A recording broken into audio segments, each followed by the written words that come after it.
बस्ता थाना बरुणगड़िया पंचायत अंतर्गत निश्चिंतपुर ग्राम में विलंबित रात्रि रे धान खल निआ लगी 50 क्विंटाल ऊर्ध्व धान पोड़ी पाउंस हो जाइछि। सूचना अनुसार ग्रामर सुबलचंद्र बेहेरा 12 एकर जमीर कटा धान को ट्रेसर साहाय्य अमल करी धान खलारे गच्छित रखिथिले।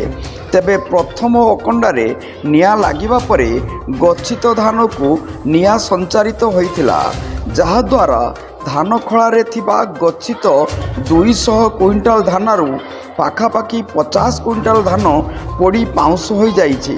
खबर पाई बस्ता अग्निशम विभागर 3 घंटा अक्लांत परिश्रम पर निआ को आयत्त करिबार सक्षम होइतिले।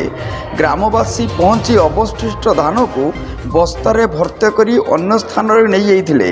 अग्निकांडर कारण जड़ा पड़ी नथिला बेले केही दुर्वृत्त निआ लगै दैथिबा ग्रामवासी अनुमान करुछंती।